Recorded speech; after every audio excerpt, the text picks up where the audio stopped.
The day before the wedding, my brother ran off with his ex, but I was drugged and forced to marry the disabled Liu Ruoyuan in his place. That night, she slashed my face with a broken glass. You're not the one I wanted. Who the hell are you? You can never replace him. For years, I stayed by her side and helped her recover. I helped her rebuild her empire. But she still looked down on me. Then her rival kidnapped me and tortured me. I thought she'd save me, but when she came, her face was ice cold. Hundreds of families depend on the Liu group. I can't abandon them for you. Zhuang Bifan. I'm sorry. In our next life, I'll make it up to you. The first time she truly saw me, she chose my death. I smiled and fell into the sea. When I opened my eyes, I was back. The night before the forced wedding, looking at my body, I knew I'd gone back 7 years. I was the Zhuang family's secret illegitimate son. My brother, Zhuang Suchen, was the golden heir. He'd been promised to Liu Ruoyuan since childhood. Then she became disabled and her family went bankrupt. So Suchen turned against her. Ruoyuan cried non-stop and demanded to cancel the wedding. So what if the loose ones helped us? Why should I marry her? I'd rather die than marry a broke cripple. So the night before the wedding, he ran off with his ex to save face. My family forced me to replace him. Zhuang Bifan, we've raised you all these years. It's time to repay us. Don't push your luck. A bastard like you should be grateful to marry into the loose. But Liu Ruoyuan never wanted me to atone for my family. I did everything to please her. Even after she walked again, she never loved me. She watched me fall into the sea without a trace, and talked about making it up to me. This time I'm living for myself. I slipped out through the second-floor balcony. No one expected the timid me to run from the wedding. Why are you standing there? The groom ran. Go. Their footsteps got closer. I gritted my teeth and jumped in front of a Porsche.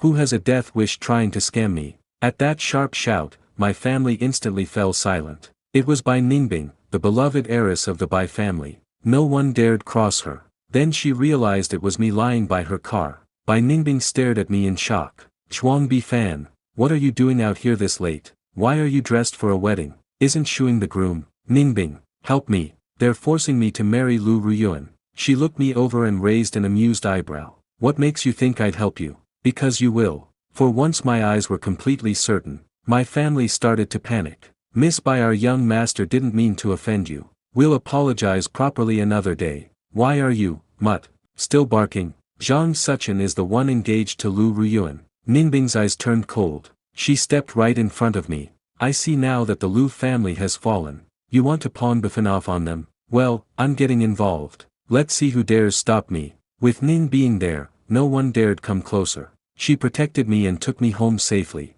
Well, look who finally grew a spine. I never thought I'd see you fight back. Zhuang Bifan.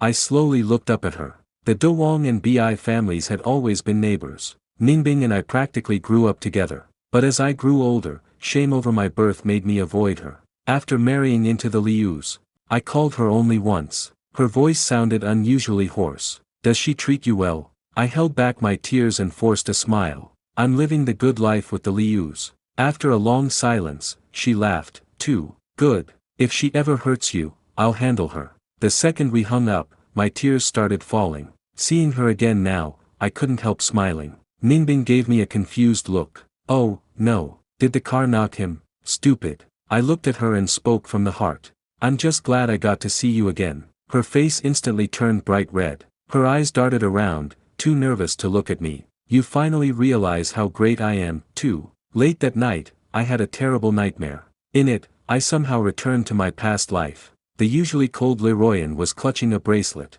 She sobbed like losing me had torn her apart. But wasn't she the reason I died? The next morning I woke up. Ningbing was cooking, her smile bright as the sun. She was far easier to be around than Liu Ruoyuan. What do you want for breakfast? I'll make it myself. I didn't answer. I pulled out my treasured bracelet. Isn't this what your mom left you? You treasure it so much, you never take it off. You saved me yesterday and I have nothing else to give you. This is all I have. I didn't save you for a reward. You don't want it? Then I'll take it back. No, a gift is a gift. You have to put it on me. Afraid my family would return, Ningbing decided to take me abroad. As we got in the car, I saw Zhuang Chuchuan, who should have fled when he saw me. His eyes burned with hatred. Zhuang Bifan. A bastard like you should thank me for letting you marry a Liu. How dare you screw me over? My father and stepmother glared at me with the same hatred. God must hate us for bringing you into our lives. You're a shameless, ungrateful little snake. But Sushin was the one engaged to Liu Ruoyuan. This isn't my mess and I'm not taking the blame. Hearing their insults, Ningbing knew how unfair it was. She hit the gas and drove away. She awkwardly tried to tell me not to dwell on it. But before long, we ran into the wedding convoy. A woman stepped out in a designer gown. It was Liu Ruoyuan.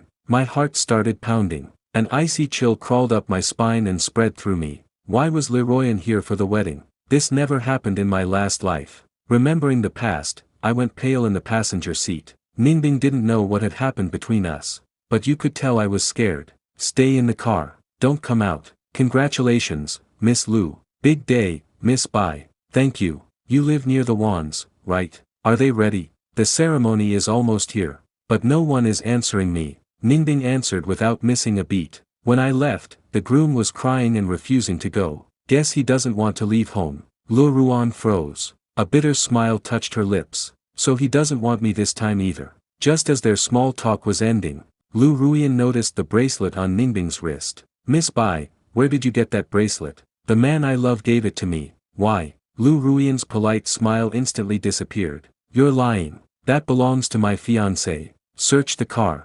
The Liu family's men moved in. I'd like to see you try. Ningbing gave a cold laugh. Her beautiful eyes turned frosty. Are you really going to humiliate the Bai family like this? The Lius are nearly bankrupt. Don't make me finish the job.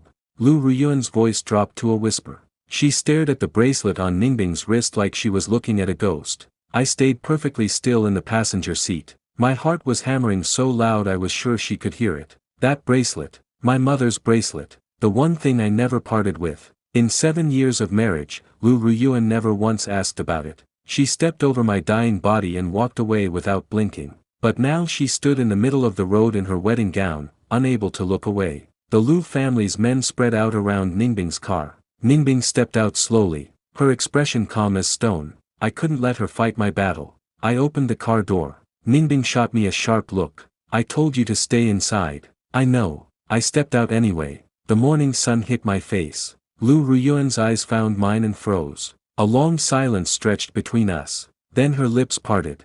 Zhuang Bifan. She said my name like she was pulling it out of somewhere deep. Like it cost her something. In my last life, she never said my name with that kind of weight. I was always just the replacement. The spare. The shadow. But now she looked at me the way people look at things they've already lost. Strange. She hadn't lost me yet. I forced my expression flat. Miss Liu, you're blocking the road. Her jaw tightened. Where is Zhuang Suchin? He's not my responsibility. Her eyes didn't move from my face. She was reading me. Searching. Then she looked at the bracelet again. You gave her that. It's mine to give. Ningbing stepped beside me, close enough that our arms touched. Miss Liu, the ceremony's waiting. Unless you'd rather stand here all morning. One of the Liu men shifted forward. But Ruoyuan raised one hand and stopped him. She looked at me one last time. Her face unreadable.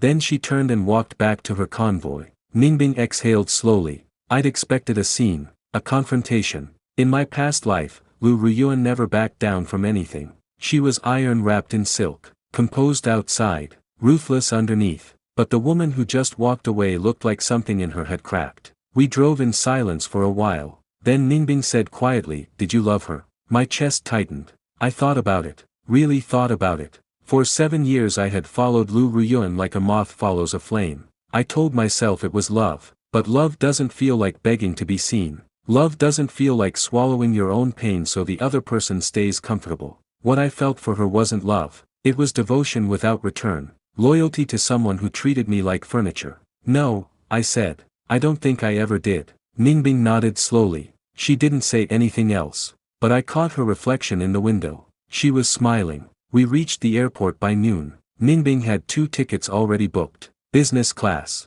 She'd planned this before she even knew I'd need help. I looked at her sideways. You already knew I'd run. She shrugged. I knew you should have run years ago. That landed somewhere soft in me. At the gate, I called no one. There was no one to call. My father and stepmother made it clear I was a tool, not a son. Zhuang Suchin made it clear I was an inconvenience, not a brother. Liu Ruoyuan made it clear I was expendable. But Ningbing had booked 2 tickets. Without being asked, I watched her argue cheerfully with the gate attendant over a seat upgrade and felt something unfamiliar spread through my chest. Not gratitude exactly, something quieter, warmer, like stepping into a room that's always been there but you never thought to open the door. The attendant gave in. Ningbing turned back to me, triumphant. We got better seats. You're welcome. I laughed. Actually laughed. We landed in Singapore at dusk. The skyline glittered across the harbor. Ningbing owned a penthouse here. Of course she did. The Bai family had assets across 4 countries. Back home, everyone feared the Bai name, but Ningbing wore it lightly, like something she simply happened to carry. The penthouse was clean and bright. Floor-to-ceiling windows. City lights from every direction. She dropped her bag and kicked off her heels. Bathroom is on the left. Your bedroom is the second door. Don't open the first one. Why not? She gave me a look. My shoes live in there. It's sacred space. I stared at her. She stared back, completely serious. Then I realized she was joking. I took the second door. The room was simple. A soft lamp. A wide bed. I sat on the edge and looked at my hands.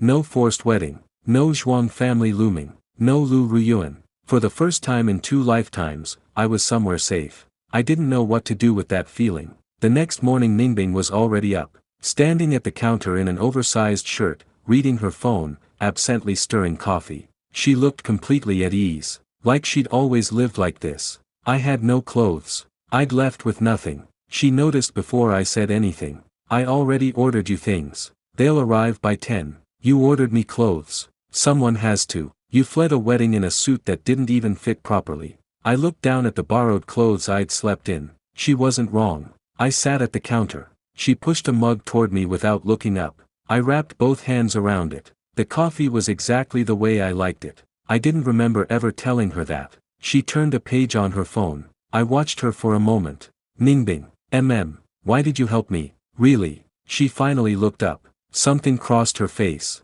Real. Something she wasn't ready to say. Then she smiled and went back to her phone. Because someone had to. I let it go. The clothes arrived at 10, as promised. 3 full sets. All my size. Chosen with quiet, precise attention that didn't call attention to itself. She hadn't bought things that were flashy. She'd bought things that would make me look like someone who belonged. Not a bastard son. Not a replacement groom. Just a person who deserved decent things. I put on the first set and looked in the mirror for a long time. I barely recognized myself. In my past life I'd spent 7 years shrinking, pulling my shoulders in, making myself smaller so I wouldn't take up space Liu Ruoyuan didn't want me to have. The man in the mirror didn't look small. Ningbing appeared in the doorway, took one look at me, and tilted her head. Better. That's all she said. She walked away. I turned back to the mirror. 7 years ago I watched myself disappear piece by piece. This time I was going to do the opposite. I didn't know yet what I was building toward,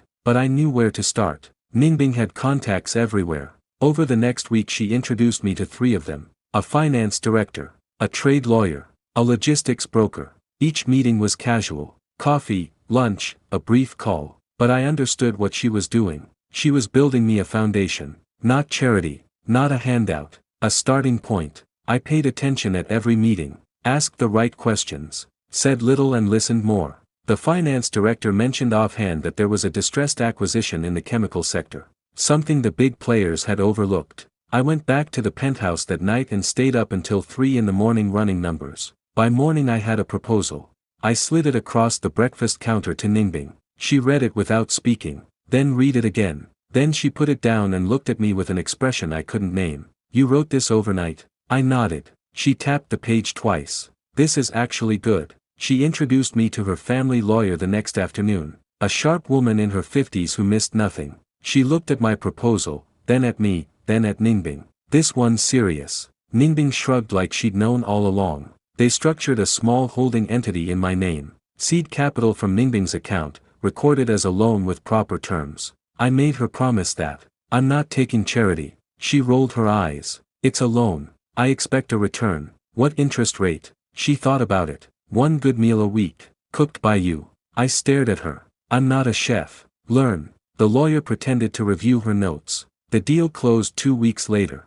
The distressed acquisition turned out even more undervalued than I'd estimated. Within 60 days, 3 interested buyers reached out. I didn't sell. I restructured. Ningbing watched all of it without interfering. She asked questions when I wanted her to, got out of the way when I needed space. Back home, the fallout from the wedding was spreading. Ningbing's assistant forwarded me news clippings. Zhuang Bifan had come crawling back to the family. His ex had dumped him within 48 hours. The Zhuang family tried to patch things with the Liu family, but Liu Ruoyuan refused. She'd reportedly locked herself in her estate and wasn't taking meetings. The business press called it a collapse of a key financial alliance. I read each article with flat calm. In my past life, this is the part where they brought me in to fix everything. Dressed me in the groom's suit and handed me to the Lius like a peace offering.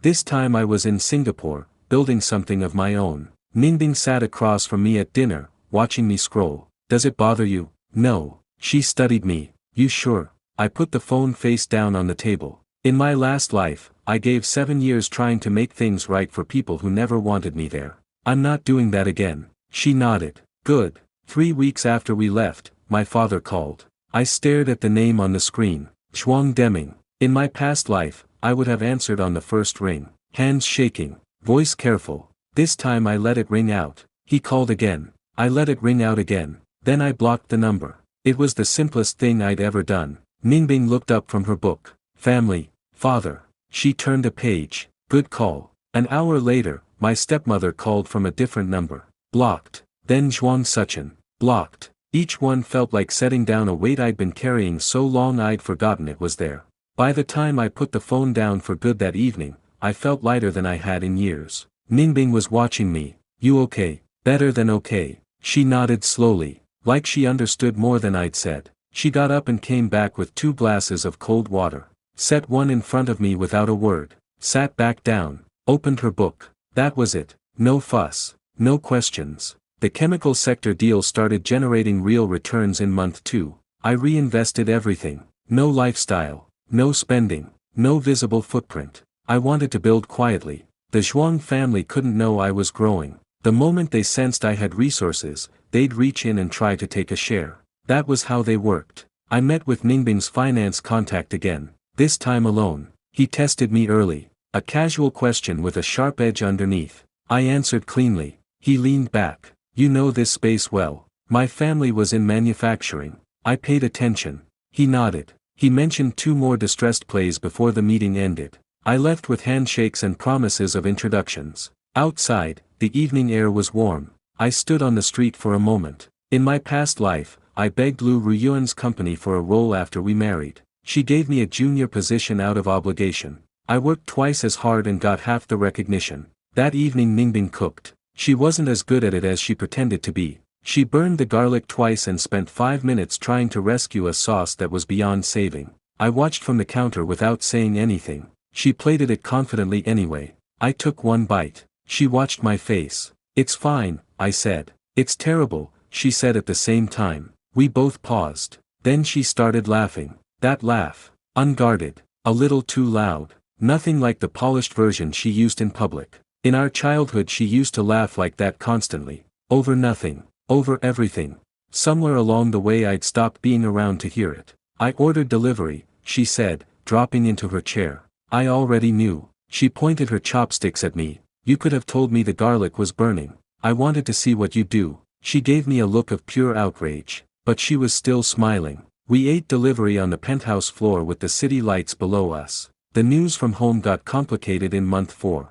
Liu Ruoyuan had made a move. She'd acquired a minority stake in a shipping logistics firm that Ningbing's family had been quietly watching. It wasn't aggressive, but it wasn't accidental either. It was a signal. Ningbing read the report over breakfast without blinking. She's circling. I set down my coffee. She knows we left together. Ningbing nodded. The bracelet bothered her. She's been asking around about you. I'd expected this. In my last life, Liu Ruoyuan always moved like a chess player. Patient. Several steps ahead. But this time I wasn't on the board she thought she was playing. Does it threaten your family's position? Ningbing considered honestly. Not yet. It's too small. But it's a probe. I want to handle this myself. She looked at me. I wasn't asking permission. I was telling her. Because she deserved to know. Ningbing tilted her head. Okay. Just okay. No conditions. I exhaled. I had a plan forming. I drafted a letter to the chairman of the shipping firm Ruoyuan had bought into. I'd done my research.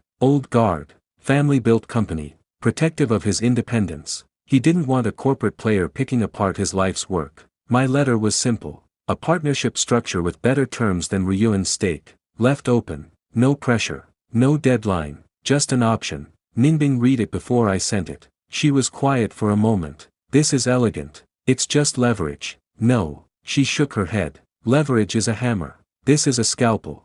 I sent it. The chairman called within 2 days. We spoke for 40 minutes. By the end, he'd invited me to a private dinner in Hong Kong the following week. I told Ningbing. She raised an eyebrow. He called back in 2 days. Most people make you wait 3 weeks. He's cornered and knows it. He wants to make sure I'm trustworthy. And are you? I met her eyes. I never stopped being. She looked at me for a long moment, then nodded. I know. We flew to Hong Kong for the dinner. The chairman's name was Wei Guohua, 72. Built his logistics company from 3 trucks 40 years ago. He respected one thing above all else, people who didn't pretend. He tested me over dinner. Subtle questions about my background, about what I wanted long-term. I didn't hide my origins. I told him I was an illegitimate son, that I'd grown up with nothing given to me willingly, that I understood what it meant to build something and then have people try to take it. He set down his chopsticks, studied me, then he looked at Ningbing.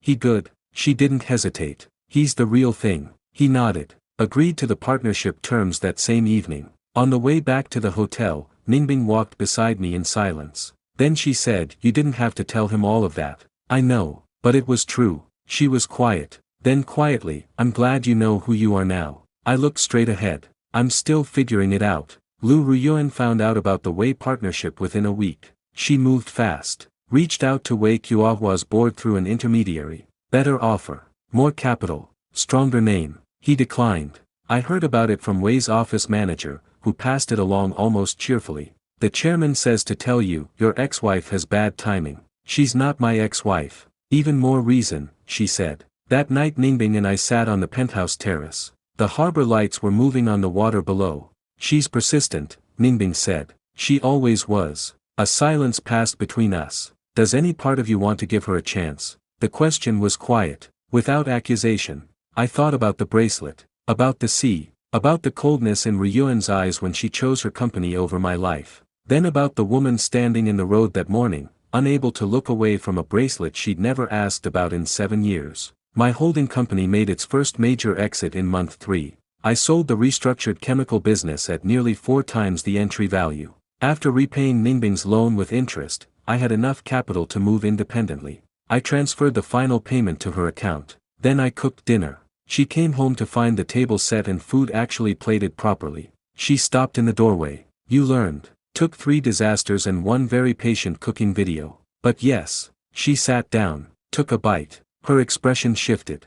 "This is actually good. Payment in full, with interest." She looked at me for a long moment. "The loan is settled. You know you don't have to stay." "I know." She waited. I looked at my plate, then at her. "I'm staying anyway." Her fork stopped mid-air. She looked down quickly, but not before I saw what crossed her face. She covered it fast with her usual composure. "Well," she said lightly, "someone has to stop you from working until 3 in the morning. The Zhuang family found me in month 4. Not my father. Not Suchin. My aunt, Zhuang Bifan. The one person in that house who had ever treated me with something close to decency. She'd raised me for 3 years after my mother died, before my stepmother pushed her out. She sent 2 lines. 'Your father is sick. Suchin made a mess of the business. I thought you should know.' I read it 3 times. Then I closed my laptop and went for a walk. When I came back, Ningbing was at her desk. She looked up, saw my face. "Family, my aunt,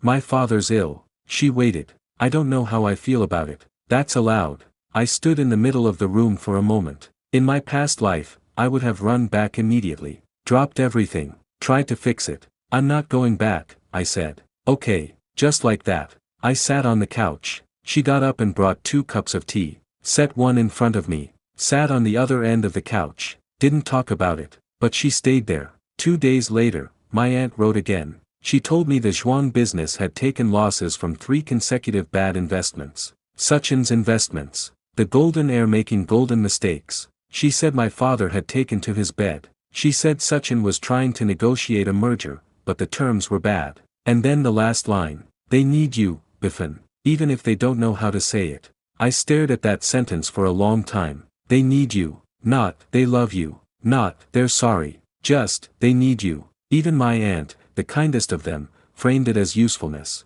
Ningbing read the email over my shoulder without asking. I didn't mind. She straightened up. They still see you as a tool. My aunt's trying her best. Her best is still framing you as something to be used. I closed the laptop. I know. A long pause. Then Ningbing said quietly, you can care about someone and still not go back. I looked at her. She meant my aunt. She understood the distinction. Liu Ruoyuan reached out to me directly in month 5. Not through a lawyer. Not through a contact. A handwritten letter, forwarded through Ningbing's family office. I held the envelope before opening it. The handwriting was hers. Careful. Precise. Zhuang Bifan. I've been thinking about the morning on the road. About the bracelet.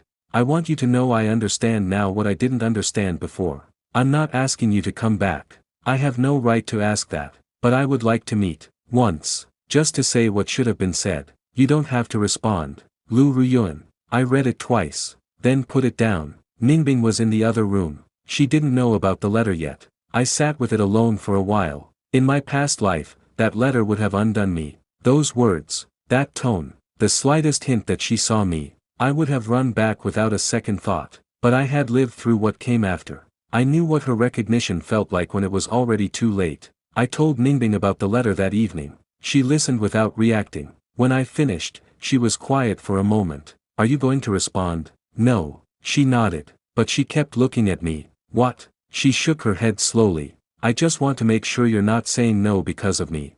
I held her gaze. It's not because of you. She raised an eyebrow slightly. I mean it. I'm saying no because I already know what happens after she says the things she should have said. A beat. What happens? She says them. And it still doesn't change what she chose when it mattered. Ningbing was quiet. Then, carefully, that's a very clear answer. I've had time to think about it. She turned back to her book. But something in her posture had shifted. Softer. Less braced. Like she'd been holding her breath and finally let it go. I noticed. I didn't say anything. But I noticed. My second venture launched in month 5. Healthcare logistics. Distribution infrastructure for mid-tier pharmaceutical companies across Southeast Asia. Boring. Unglamorous. Exactly the kind of thing that built real, durable revenue. I brought in Wei Qiahua's network for regional reach. I hired 3 people. All competent. None connected to anyone in my past. Ningbing looked at my hiring choices. You hired for substance, not pedigree. Is that wrong? She shook her head. It's unusual. I didn't come from pedigree. I'm not going to pretend it's the measure of anything. She was quiet. Then, I hired for pedigree once. Biggest mistake of my career. What happened? She smiled dryly. Prestigious degree. Absolutely no judgment. We were sitting at her penthouse office. She'd given me the second desk without making a thing of it. I'd worked at it for 3 months without stopping to notice how natural it had become. 2 people. 1 apartment. Shared meals and long quiet evenings. Zhuang Bifan came to Singapore.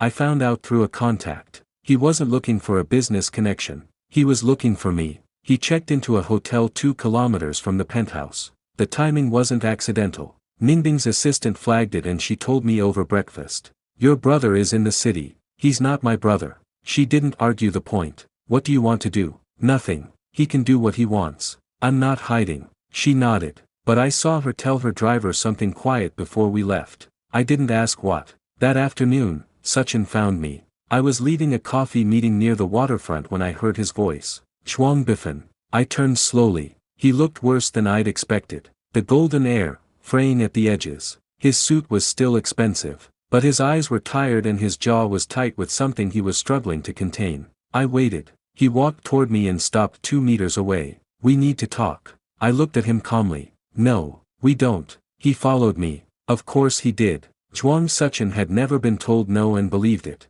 Bifan. Stop. I kept walking. He caught up and grabbed my arm. That was a mistake. I turned slowly and looked at his hand on my sleeve. Then I looked at him. He let go. Something in my expression made him let go. This was the man who'd looked at me my whole life like I was an inconvenience. Who'd called me a bastard to my face while our parents nodded. Who'd run from his own engagement because he didn't want a woman with nothing, and handed the problem to me. You have nothing to say to me, I said quietly. Nothing that matters. His jaw worked. The company's in trouble.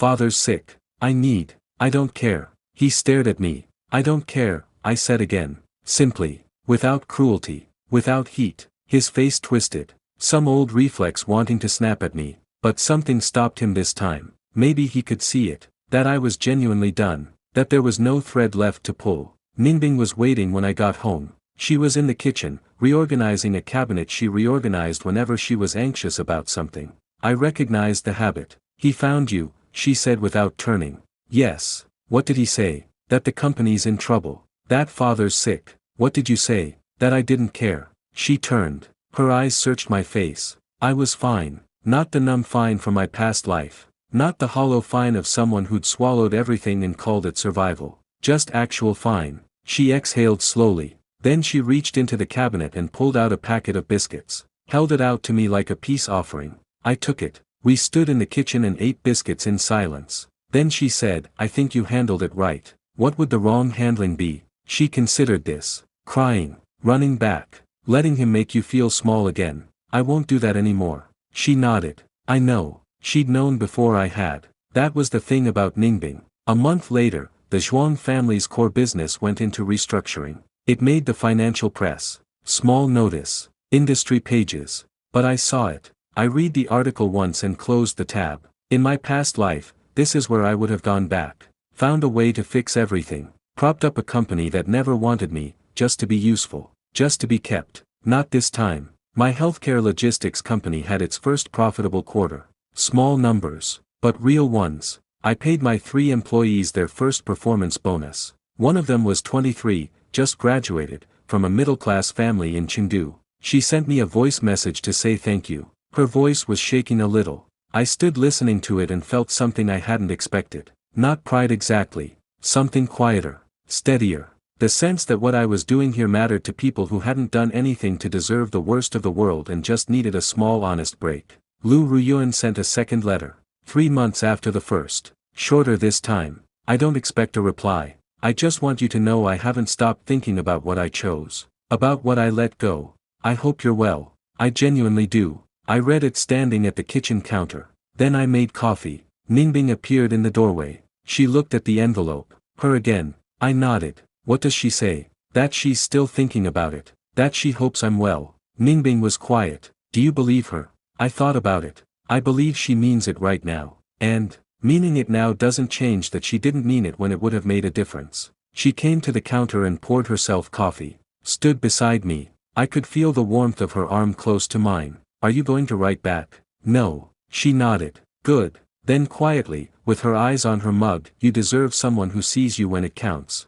Not after. I looked at her profile. We went to Bali for a week in month 7. Ningbing called it a working trip. We both knew it wasn't. The villa was small and set back from the coast. Jungle on 3 sides. Ocean through the trees. The first 2 days I kept reaching for my phone out of habit. Ningbing plucked it out of my hand twice without a word and put it face down on the table. I stared at her. She stared back. It's still going to be there in an hour. I know. So leave it. I left it. By the 3rd day something started to loosen. I swam in the mornings. Read in the afternoons. Sat with Ningbing on the terrace at night and watched the stars come out. She talked about her childhood. The pressure of the by name. The loneliness that came with it. I talked about mine. The years of invisibility. Being in a house full of people who wished you weren't there. We talked until the sky went pale. I don't think either of us had ever been that honest with another person. Not all at once. Not like that. On the 4th evening Ningbing fell asleep on the terrace.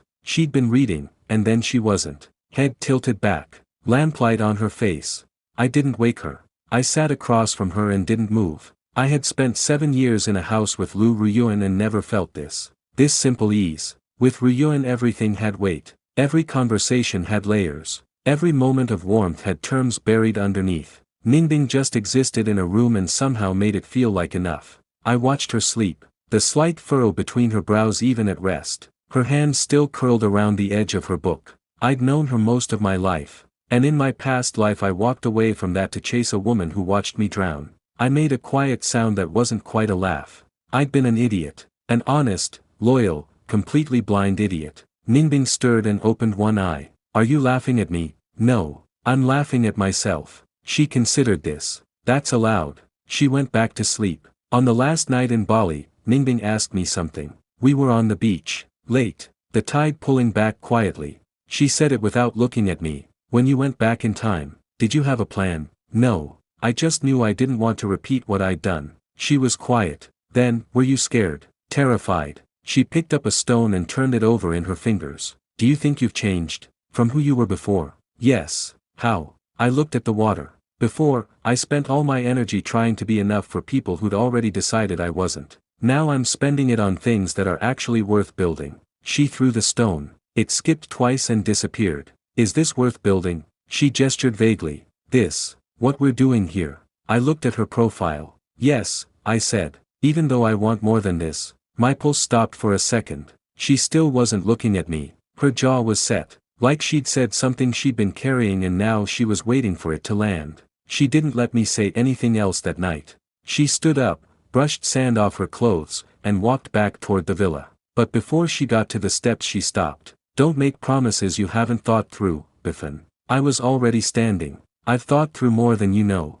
She turned her head slightly. Not fully. I survived my worst ending and came back to find you. I didn't plan that, but I'm not pretending it doesn't mean something. The silence stretched. Then, how long have you known? Honestly, she waited. Since the morning I saw you cooking breakfast and couldn't remember why I'd ever let myself drift away from you. She was quiet for a long time. Then she went up the steps and inside without looking back. I stood on the beach alone. Had I said too much? Maybe, but I had spent a whole lifetime not saying things. A whole marriage swallowing words because I was afraid of what space they'd take up. This time I said what was true. We flew home the next morning. Different in a way I couldn't name but could feel in every quiet moment between us. At the airport she walked beside me and our arms kept almost touching. On the plane she fell asleep with her head tilted toward me. Not on my shoulder. Just angled that way. Like even in sleep she was choosing a direction. I didn't move for the whole flight. When we landed, her assistant was waiting with a stack of updates.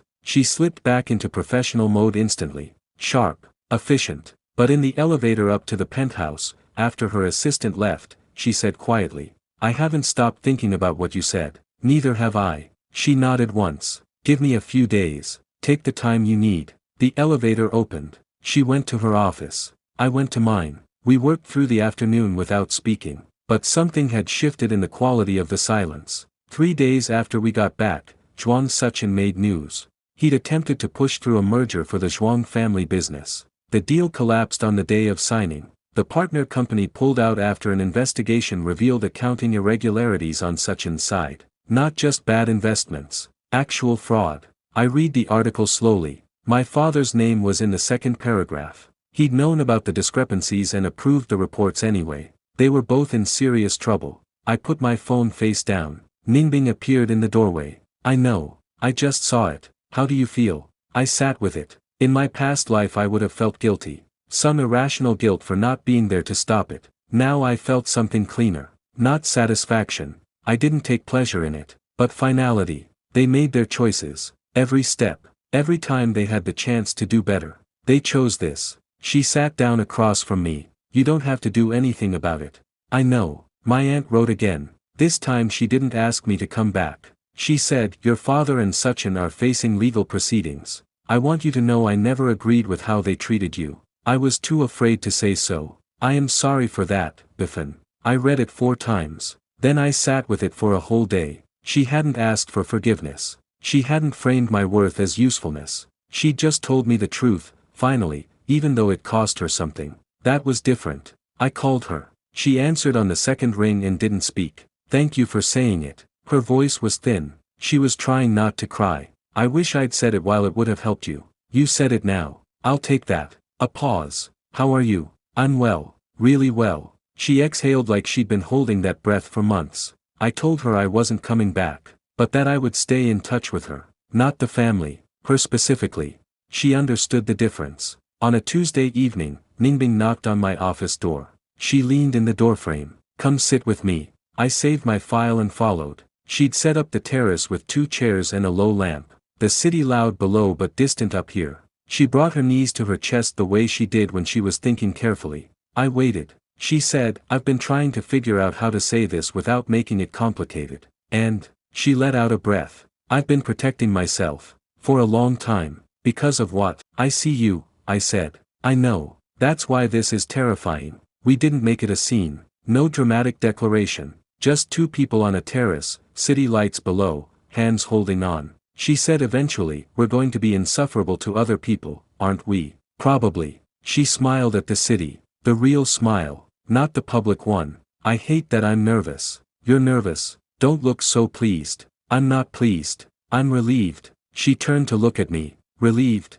That you feel something too. I was fairly certain, but only fairly. She gave me a look of exaggerated offense. You were only fairly certain. I gave you the bracelet back. I pointed out gently, you said a gift is a gift. Then demanded I put it on your wrist. I didn't know what to do with that. That was extremely obvious. I started laughing. She did too. The real laugh. Unguarded. The one I'd been collecting like something rare. When it settled, she was close. Without quite deciding to, I reached up and tucked a loose strand of hair behind her ear. The next morning felt different. Like the apartment itself had adjusted. The air between us at breakfast was quieter and fuller at the same time. She handed me coffee and our fingers touched and neither of us pretended it was accidental. She sat across from me and kept her eyes on her phone. But her mouth was doing something that wasn't quite a smile and wasn't quite not. I focused on my work. But every few minutes I was aware of her. The way she frowned when something frustrated her. The way she tapped her pen when thinking.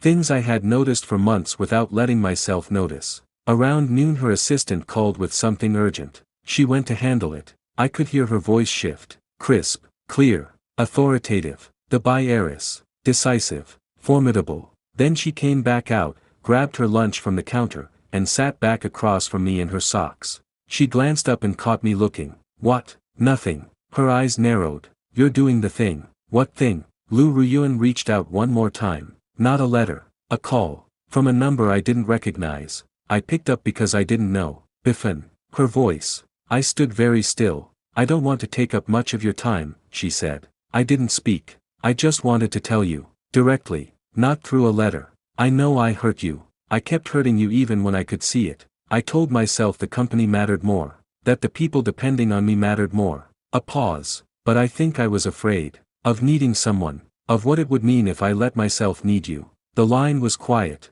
Then, I'm not asking for anything. I just needed you to hear it from me. I looked at the bracelet on Ningbing's wrist. She'd worn it every day since I put it on her. I spoke carefully. I hear you, Ruoyuan. I meant it when I said I hope you're well, she said. You deserve to be well. I am. I really am. Good, she said quietly. Then she hung up. I stood in the hallway for a while. I told Ningbing about the call that night. She listened without interrupting. When I finished, she was quiet. Then, how do you feel? Like something finally has an ending. She nodded. Not angry. No. Sad, maybe. For who we both were in that life. She turned to look at me. Do you pity her? I thought about it honestly. A little. Is that wrong? Ningbing shook her head. It's human. She looked at her wrist. The bracelet. You know why she noticed it the moment she saw it? I waited. Because in 7 years she never looked closely enough at you to know what mattered to you. Then a stranger wore the one thing you never took off, and she finally saw it. The observation landed quietly. She looked up at me. I've always known about that bracelet. Your mom gave it to you when you were 6.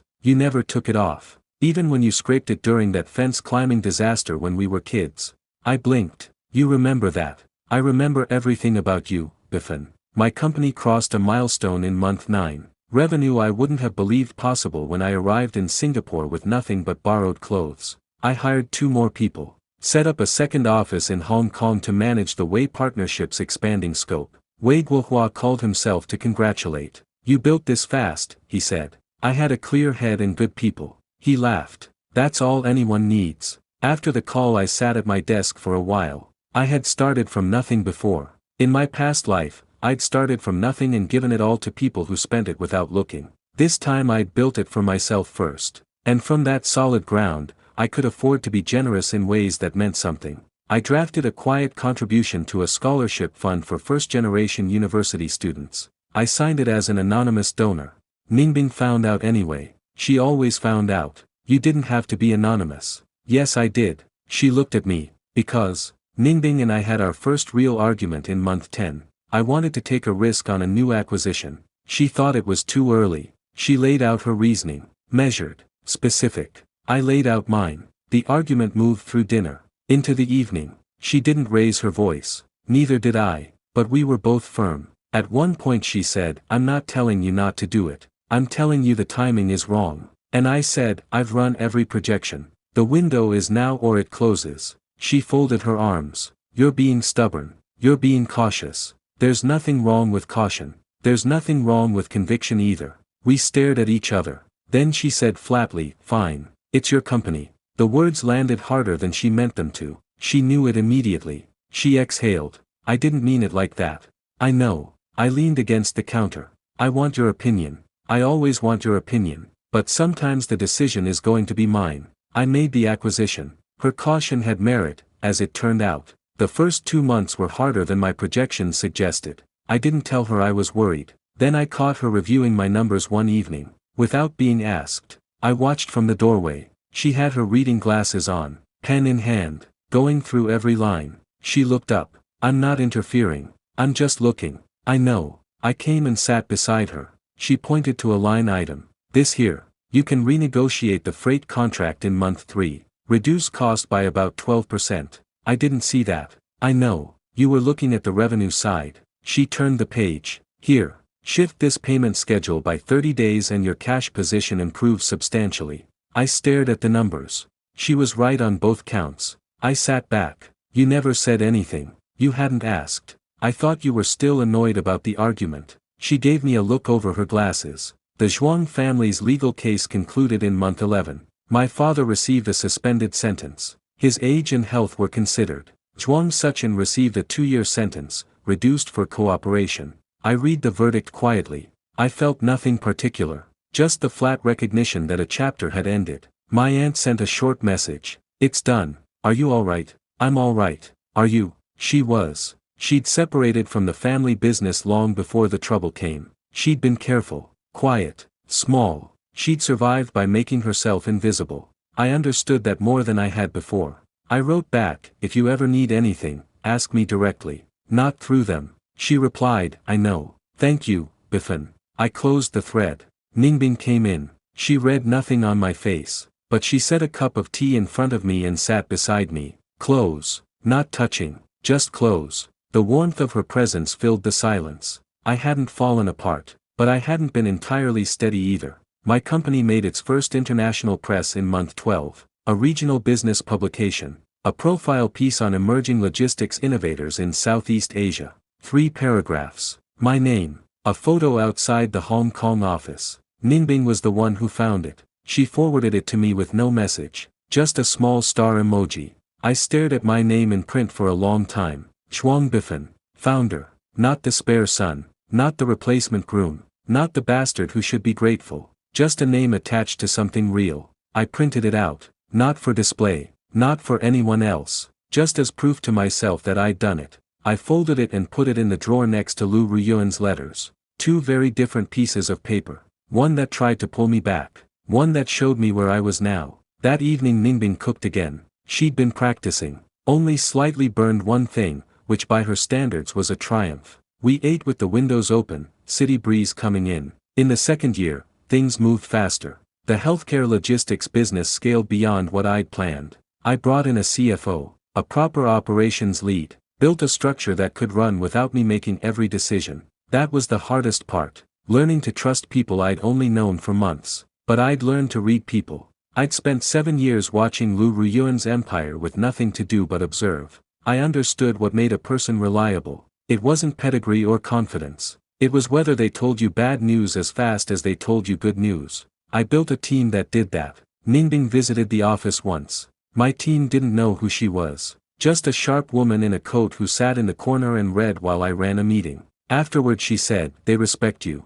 They respect the work." Same thing. She tilted her head. "The way you run a room is different from how you were in month 1. Different how? You knew then, but you didn't believe it yet. And now." Ningbing's family noticed us eventually. Her mother called one Sunday morning while I was cooking. I could hear the conversation from the kitchen. Professional. Polished. The matriarch probing her daughter with precision. I heard Ningbing say, calmly, "Yes. His name is Zhuang Bifan. He built his own company." A pause. "I know who his father is." Another pause. Longer. "That's not relevant to who he is. I turned back to the eggs. When she came back out she sat at the counter and looked at me. Your family, I said. My mother. She thinks I should be more strategic about relationships. What does that mean? She wants me to date someone who comes with less complicated baggage. Is that what I am? She looked at me steadily. You're the person I want. The rest is noise. I turned back to plate the food, but something in me had gone very warm.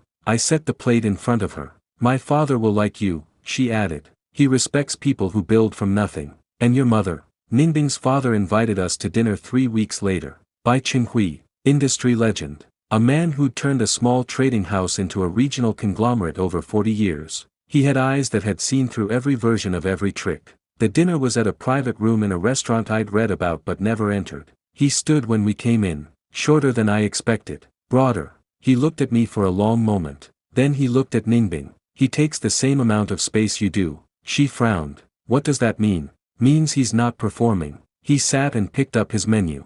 Ningbing gave me a look that said, told you he'd like you. He asked me 3 questions over dinner. What did you build first? What did you lose first? What did you learn first? I answered each honestly. By the time the tea came, he'd said almost nothing else. As we were leaving, he shook my hand. Come again. Next time without her. I have questions about your logistics model. Ningbing's mother met me 2 months later. Where her father was still water, her mother was weather. Beautiful. Precise. Watching everything with the kind of attention that made people want to straighten their posture. Bai Meiyun looked at me across the table. You're younger than I expected. Ningbing is the same age, but she has the Bai name behind her. I nodded. I have what I built. She considered that. My daughter tells me you came from nothing. Why? She said.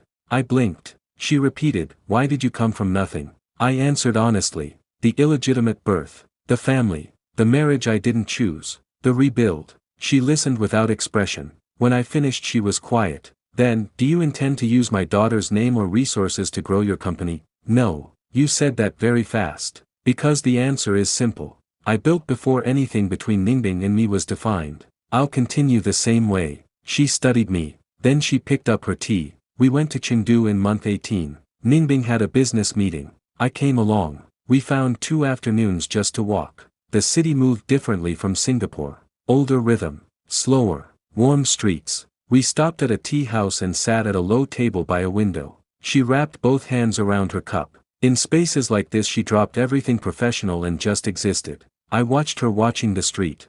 I've been thinking about something, I said. She looked at me. I want to go back eventually. Build a presence at home. Not because of the Zhuangs. Not because of anyone. I built here first so I'd have something to stand on when I walked in. But I want to eventually be seen in the city where I came from. As myself. Not as someone's spare son. She thought honestly. It's a risk. You have no network there yet. I have you. She looked at me. A pause that felt like something balancing on an edge. You have me, she agreed quietly. I reached across the table. We made plans carefully. Not rushed. Not reactive. A phased return. Ningbing's family had connections in the city. Legitimate ways to establish a foothold without owing anyone. We mapped it out over 3 weeks of evenings. It felt different from planning in my past life. Then, every plan I made was defensive. Trying to survive. Trying to be enough. Now the plans were constructive. Building towards something real. Ningbing was a better strategist than she gave herself credit for.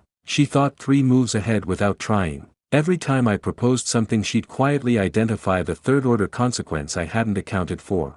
I started asking her opinion before I finalized anything. Not because I needed permission. Because she was right more often than not. She noticed. You're asking earlier than you used to. The feedback is better if I ask before I'm committed. She smiled. That took you a while to figure out. I'm a slow learner in some areas. Before we went back, something unexpected happened. Liu Ruoyuan reached out to Ningbing directly. A professional outreach. Clean, formal. A proposed collaboration between the Liu group and by family interests. Ningbing showed me without preamble. She wants a meeting. I looked at the proposal. It's legitimate. The overlap makes business sense.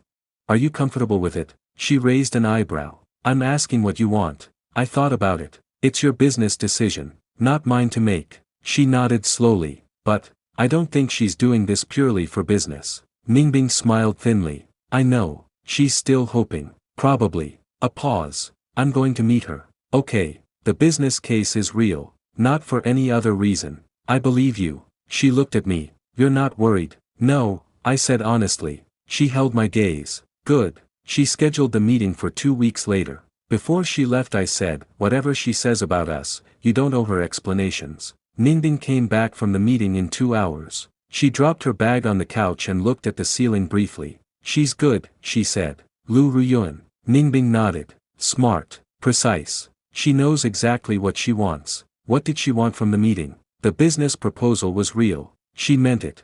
And the rest? She told me she didn't want to cause trouble. Ningbing looked at me. She also asked how you are. What did you say? That you're better than you've ever been. Did she say anything to that? Ningbing sat down. She said, I know. I can see that from far away. And it's hard. The room was quiet. Then Ningbing said, I felt bad for her. For about 2 minutes. Only 2. Then I remembered what she chose and the feeling passed. I sat beside her. Will you do the business deal? Yes. It's too good to turn down for personal reasons. That's the right call. She looked at me sideways. You're really okay with it? We returned home in month 20. Not the Zhuang family home. Somewhere new. We leased an office floor in a mid-rise in the city where I grew up. Clean lines. Good light. The day we moved the first boxes in, I stood at the window and looked at the street below. The city looked the same and entirely different. I was different. The last time I walked these streets I was the illegitimate spare son. The replacement groom. The man no one wanted at the table. Now I was walking back in with 2 years of real work behind me and someone beside me who chose to be there. Ningbing appeared at my shoulder. She looked out the window. Bigger than Singapore, she said. Louder. Dirtier. She shrugged. More opportunity. I looked at her profile. She'd opened a second operation here to come with me. Not a sacrifice. An expansion. That was Ningbing. She didn't reduce herself for anyone. Ready? She asked. Almost. She turned to look at me. I looked at the city. The city noticed us quickly. Not the Zhuang family noticing. Not old enemies finding us. The right people. Wei Qiahua's reputation had preceded us. Within the first month, 3 mid-sized companies reached out. Ningbing moved through old connections here smoothly.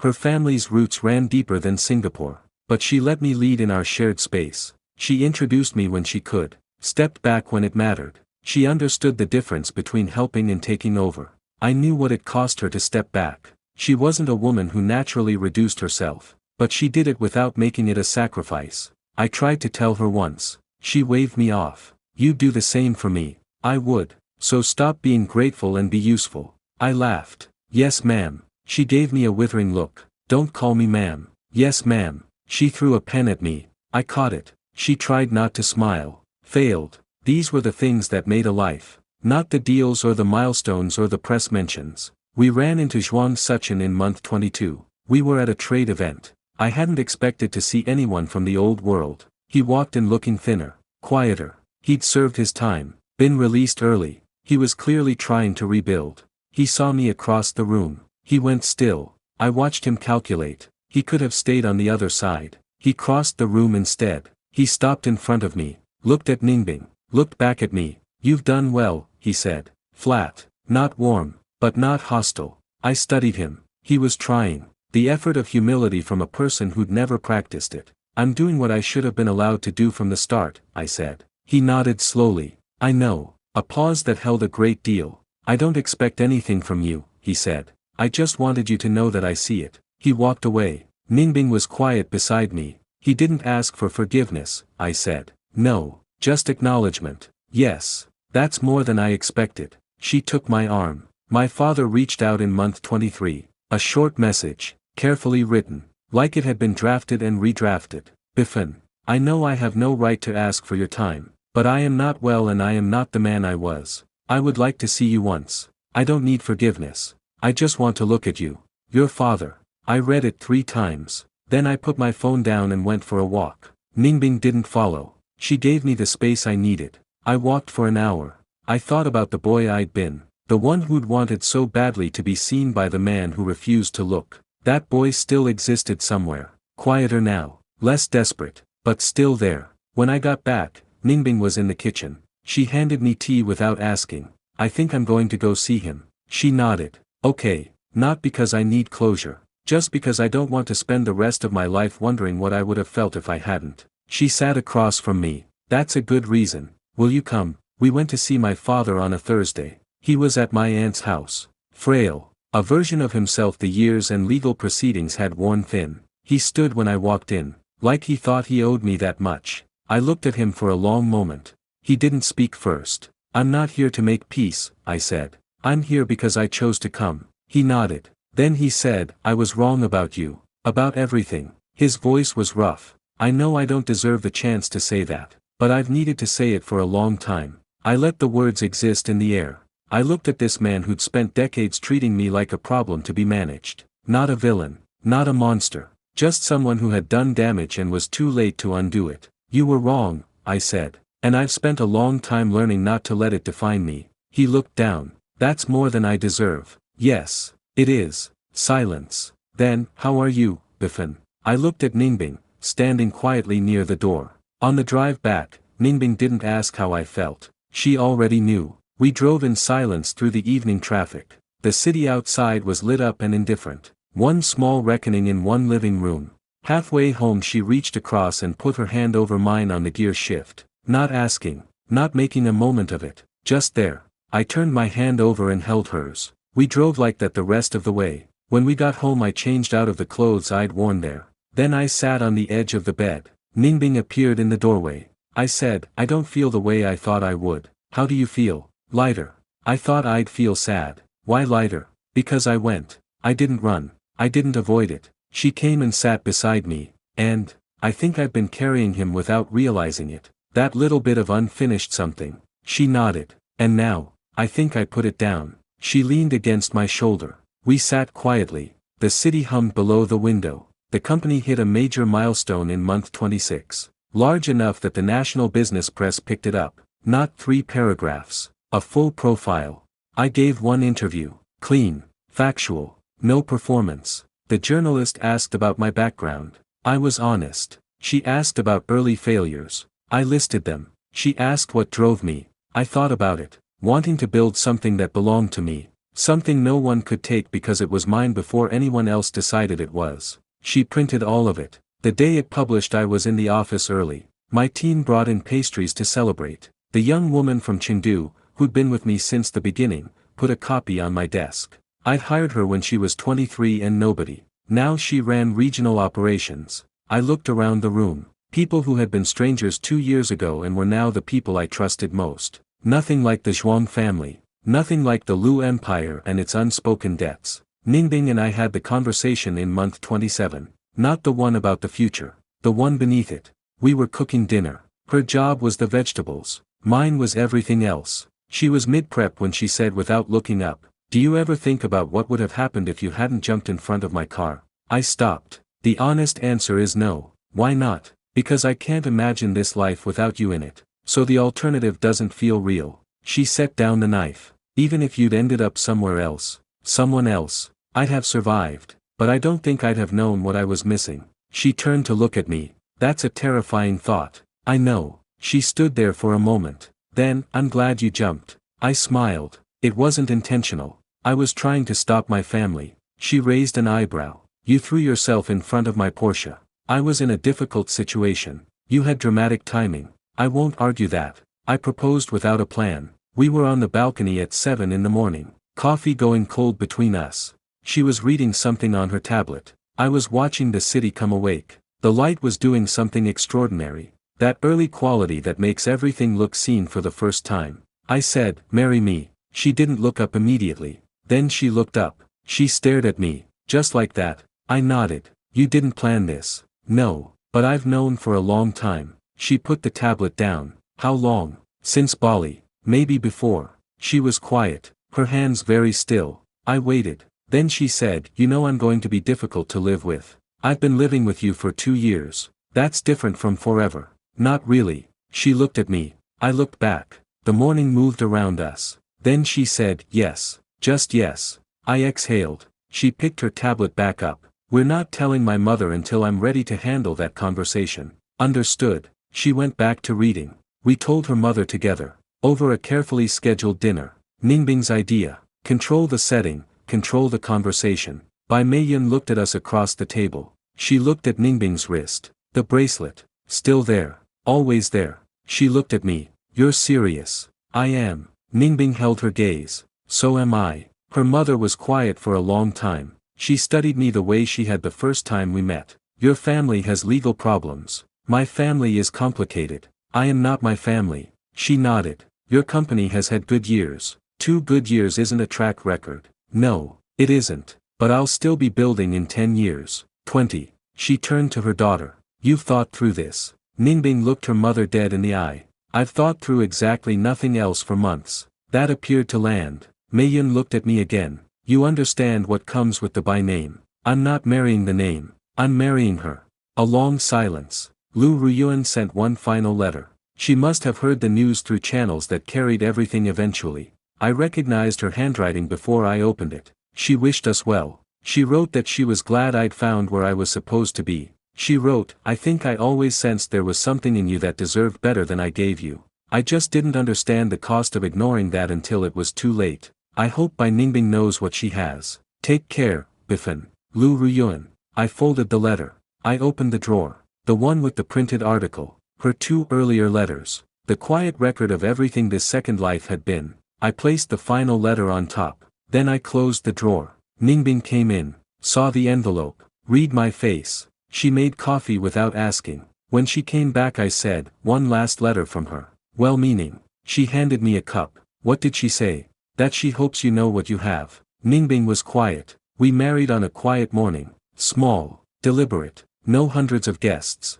No political alliances sewn into the seating chart. Her father was there. My aunt came. Wei Guohua sent a plant. He said plants outlast speeches. Ningbing wore something simple. White. Nothing that competed with her. She didn't need competition. I stood at the front of a small garden and watched her walk toward me. I thought about the night I jumped in front of her car. The desperate motion of a man trying to escape one life. I hadn't known then what I was running toward. Only what I was running from. She reached me. She looked at me with those eyes that had always seen me. Since we were children. Since before I knew I was worth seeing. I had died once. I had come back. And everything since then had been the work of learning to deserve this moment. Not by someone else's measure. By mine. We said the words. Her father cried. Quietly. He would deny it later.